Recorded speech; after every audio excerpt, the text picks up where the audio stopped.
What's up, guys? Welcome to the first installment of IBS with Hundo. So basically all this series is just talking about my past with irritable bowel syndrome, what irritable bowel syndrome really is, and just kind of how it relates to everything else, and just talking about the anatomy of the body in general, because once you understand these things, if you yourself are going through issues related to this, you'll be able to help yourself, and if you're not, you'll be able to help people around you, blah, blah, blah. It'll help you to know this information. That's pretty much the point of this.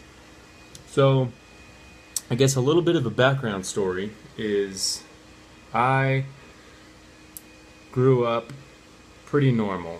So, in the way that I didn't really have too bad of stomach issues until literally one day. And that day was sometime after I turned 18. So basically, the extent of my stomach issues were I just had, kind of a sensitive stomach. So that's pretty much self-explanatory. So sometimes after I would eat, certain meals, maybe spicy things or eat too quickly or something like that, I'd have to, lay down after I eat or something like that because I'd have a stomach ache. And for some reason, laying down would always help it. So I'm going to divide this up into separate parts so that it doesn't get too long and so that you can just quickly get your little dose of this story for your day. So starting with part one, we're going to begin with just talking about irritable bowel syndrome in general real quick. We're not even going to start into my journey. So basically, irritable bowel syndrome it's a dysfunction with your intestines and your colon, and basically the way that they're talking to your central nervous system. And this disease is very closely related, and the symptoms mimic diseases like ulcerative colitis, Crohn's disease, basically any other bowel diseases or digestive diseases. You're going to have similar symptoms. And that's not that crazy. That's pretty self-explanatory just because of the fact that if you're having a disease or a dysfunction with your intestine, you're going to have a similar symptom. So that makes sense. So basically,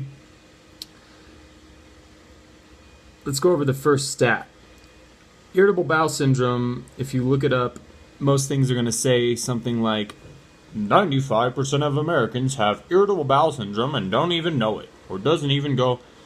It's just, you shouldn't think about it as much as like a disease. You should think about it as how well your body and your digestive tract is wired. So technically, if you were to break this down, you have two nervous systems. Most people know about the central nervous system because we go over it in public school, and that's the nervous system that is your brain going down through your spinal cord into your body. And that isn't your only nervous system because that connects into your stomach and into your organs and into the rest of your entire body, because that's how your body has to work. So your body has to talk to your brain in order for everything to work and blah, blah, blah, blah, blah. So the enteric nervous system is the nervous system that exists inside of your gut. It's the lining of nerves that basically line your entire gut from a little below your neck down. So the reason that that's important is because your enteric nervous system has as much to do with everything as your central nervous system does, if not more. And the way that they're wired together and the way that they talk to each other is very important for how strong you're going to be at digesting things. Sorry, I have like a tickle in my fucking throat all of a sudden. Hold on.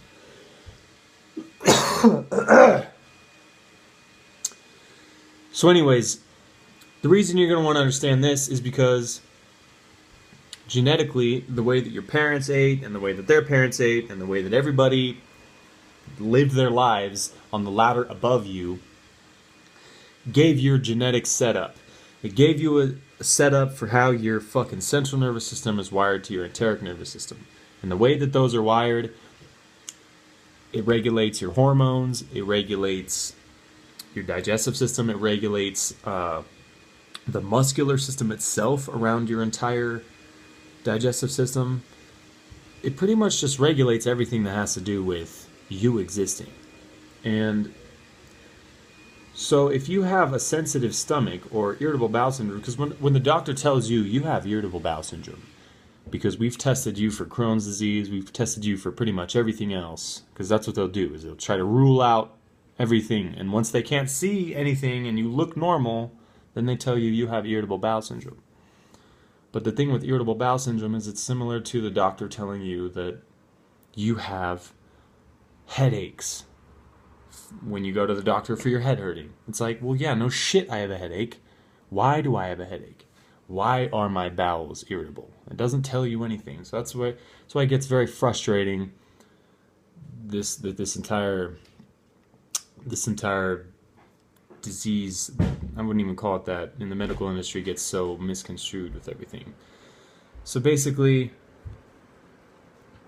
think about it like most people can get stomach aches or whatever.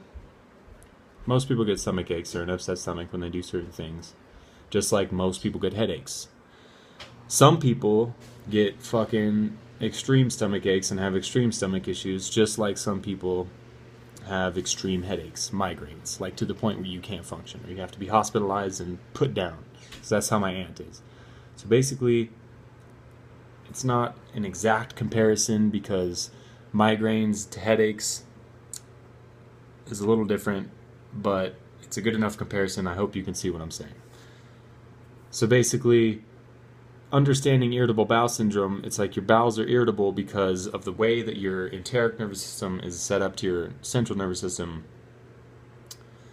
Because stress, there's different types of stress. You know, there's adrenal stress, oxidative stress, different angles that you can put stress on the body. But stress in general is going to have its reaction on the body, and it's going to be a damaging body. Most of the time, it has its reaction on the digestive tract. So if you're constantly stressing out through your emotional stress, or you're constantly having oxidative stress through your diet, that stress is going to impose on your digestive tract and your connections and fuck everything up. And then boom, you're not going to the bathroom correctly.